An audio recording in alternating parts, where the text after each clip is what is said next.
Ja, in lep dober dan.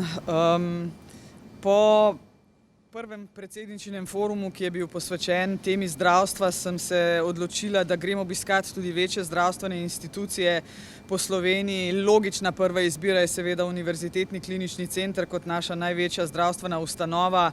2 uri temeljitega pogovora s predstojniki klinik znotraj UKC-ja, veliko novega sem izvedela. Rada bi morda poudarila to, da v teh časih, ko se vlada ukvarja z obnovo Slovenije po katastrofalnih poplavah, res ne smemo pozabiti na zdravstveno reformo. Želim si, da ne bo potisnjena v ozadje. Zelo vesela sem bila, ker je z menoj danes tudi državni sekretar na Ministrstvu za zdravje. Oba skupaj sva pozorno poslušala. Ena od stvari, ki mi je ljuba pri srcu, so seveda vsi uspehi Univerzitetnega kliničnega centra. Slovenska medicina je res v sami špici na določenih področjih. Dotaknili smo se, nismo mogli mimo tega pomanjkanja delovne sile, ne samo med zdravniki, predvsem med medicinskimi sestrami. Nekaj luči na koncu tunela sveti tudi v Univerzitetnem kliničnem centru. Pojavlja se ponovno zanimanje strokovnjakov z držav iz nekdanje Jugoslavije. Skupaj z zdravniško zbornico so znotraj UKC-ja že rešili tudi problem poznavanja slovenskega jezika. Vesela sem, da so ti postopki pohitreni. Več se daje poudarka na slovenščino, ki je strokovna slovenščina, ne tisto splošno znanje slovenskega jezika. Skratka, veliko razprav, investicije mi je direktor predstavil. Gre za ogromno število starih stavb, morda si nekatere med njimi tudi ne zaslužijo več prenove, ampak novogradnjo.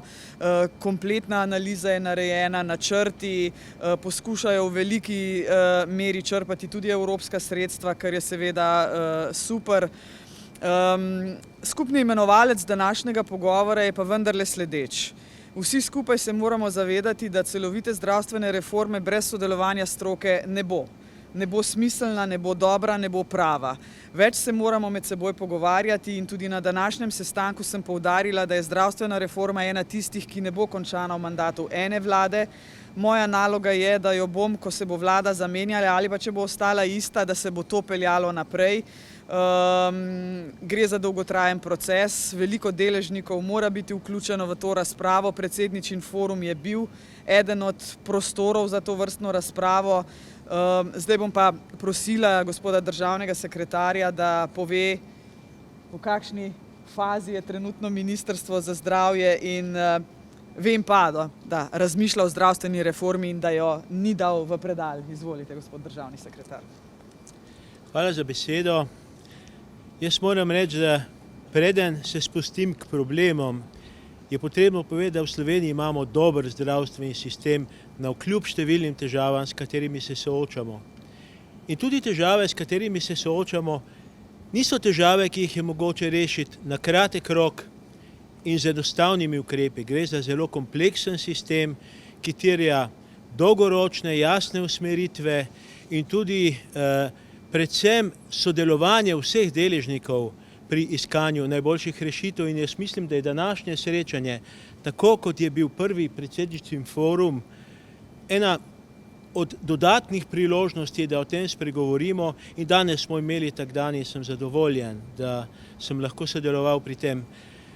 Zdaj je tako, glejte, pravijo, kdaj bomo to počeli in kdaj bomo s tem začeli. Zelo intenzivno delamo v tej smeri. Veste, da so v preteklem tednu bile objavljene smernice zdravstvene politike za naslednji 2 leti, ki kažejo pot, najbolj ciljno usmerjeno pot, kako pristopiti k reševanju ključnih težav, ki jih imamo. Kako iskati tiste rešitve, ki bodo ta zdravstveni sistem lahko odpeljale naprej k bolj sodobnemu sistemu. Namreč 30 let v Sloveniji nismo naredili nujno potrebnih sprememb in posodobitev. In mi potrebujemo posodobitve, ki bodo predvsem domišljene. In ne potrebujemo takšnih, ki bodo prehitre, ker ne smemo s koraki rušiti tega, kar imamo danes, ampak samo nadgrajevati. Naloga je zahtevna, naloga je dolgoročna in strinjam se s predsednico, ne bo končana v tem mandatu.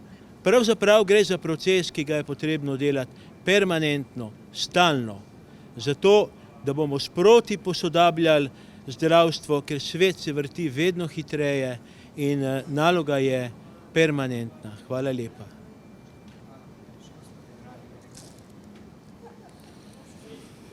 Spoštovana predsednica, spoštovani državni sekretar, iskreno se vam zahvaljujem v imenu celotnega UKC. To, da sta prišla tako predsednica kot predstavnik ministrstva, kaže, da smo v Sloveniji prepoznali, da je zdravstvo tema, o kateri moramo stopiti skupaj, se poskušati razumeti in jo reševati skupaj. Kot UKC Ljubljana smo tukaj pošteni, z iskrenimi podatki poskušali opremiti tako ministrstvo kot predsednico, da bo v svojih odločanjih lahko kritično in konstruktivno delovala v stabilizaciji sistema. UKC Ljubljana je izjemna ustanova, največja, nudi vrhunske storitve, vendar ni samoumevna. Tudi za UKC Ljubljana je za to čvrstostjo nežna duša ljudi, ki v njej delajo in živijo. Garantiram vam, da se bomo ljudje, ki tu živimo in tu delamo, potrudili, da bomo čim bolj kakovostne storitve lahko izvajali. Zavedamo pa se, da ukolikor ne bo iz perspektive, ki je više od nas, prišlo do ureditve sistema na način, da bo delo tukaj lahko tudi stimulativno, da ljudje ne bojo iskali drugih prilik, temveč bodo videli realizacijo samega obstoja v tem, da tukaj delajo z nami in delajo dobro, bomo ta sistem težko ohranili. Tako da se zahvaljujem, upam, da je ta informacija do vas prišla in hvala še enkrat za zanimanje.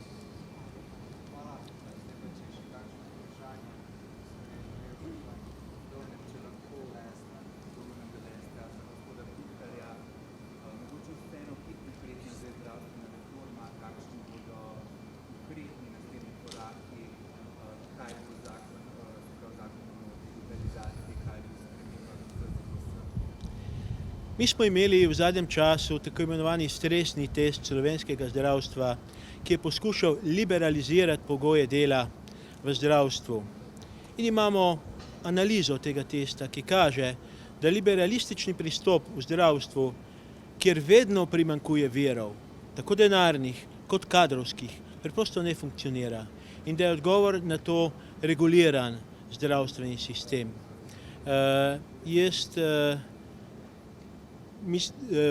Koraki v tej smeri priprave ustrezne zakonodaje potekajo in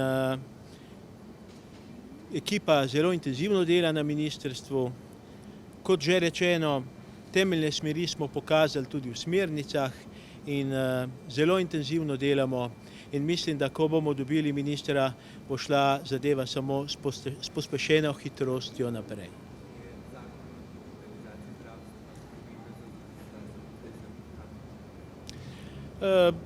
Zelo na kratek rok. Mi tudi na tej zakonodaji intenzivno delamo in zamiki gotovo ne bojo merjeni v letih, če bodo morda v kakem mesecu.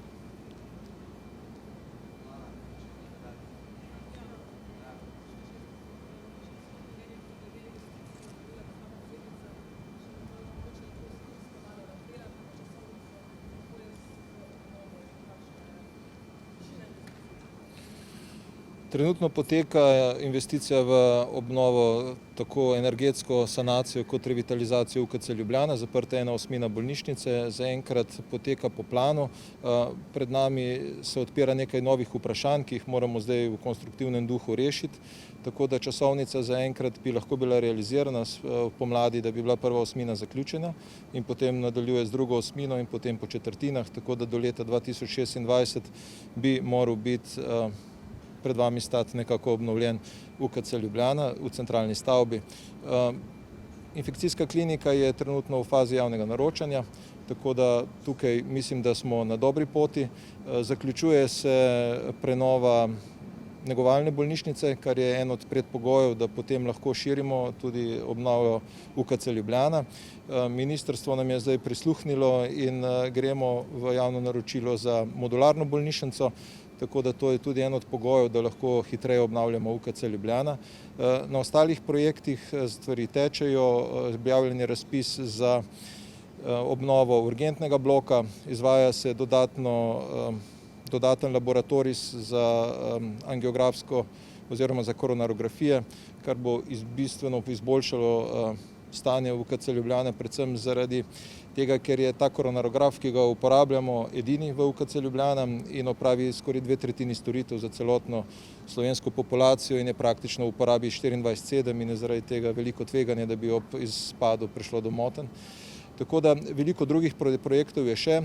Upamo, da bo tudi z novim OPPN-jem, ki predvideva gastroenterološko kliniko, tudi z gastroenterološko kliniko počasi lahko sledili naslednji koraki. Tako da delamo naprej, ne moremo vsega hkrati, veselimo pa se, da bomo tako z novim direktorjem UNKIZ-a kot tudi z novo zasedbo na ministrstvu čim prej pristopili k strateškemu premisleku, katere so tiste stavbe, ki so vredne prenove in kje bo mogoče potrebno neke druge rešitve. Namreč pred nami je veliko vprašanj, tako glede prihodnosti Onkološkega inštituta in UKC Ljubljana in te vprašanje je treba celostno obravnavati.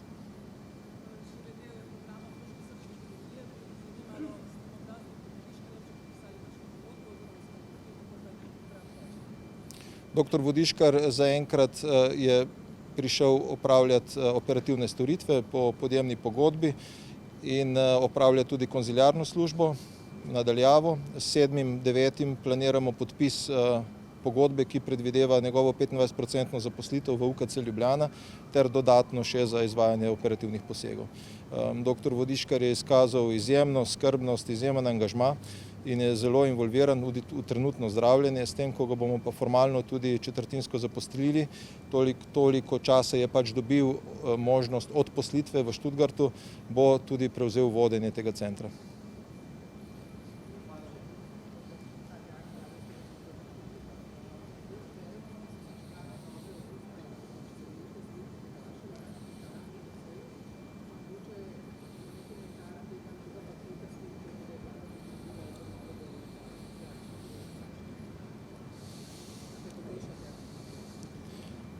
Moram reči, da je med vlado in UKC Ljubljana tekel konstruktiven diskurs, tako da je tudi to možnost, da lahko zaposlimo dr. Vodiškarja, sledi temu, da so na ministrstvu razumeli, da so potrebni neki dodatni vzvodi, kar so nam to omogočili. Tako da ta trenutek se čakati, zdaj so bili poletni programi in se na čakalnih dobah ni veliko izvajalo, pač ljudje so potrebovali tudi dopust. V septembru pa mislimo, da bomo tole lahko bistveno bolje zagrabili. Rad bi pa poudaril, da UKC Ljubljana je del zdravstvenega sistema. Čakalna doba UKC Ljubljana je samo čakalna doba države in moramo nehati razmišljati o tem, kje je kakšna čakalna doba daljša. Mi jim govorimo lahko o eni enotni čakalni dobi. Predvsem pa se moramo zavedati, da dolžina čakalne vrste nikakor ne odraža problematike, temveč moramo se začeti spraševati o vsebini čakalne vrste, o vsebini storitve in o tem, a kateri človek prejme katero storitev. To je ključno vprašanje, dolžina čakalne vrste pa nikakor ne odraža ne strokovno, ne kakršnekoli druge potrebe, temveč želje pacientov, ki pa jih nekako ne moremo servisirati z razpoložljivimi sredstvi.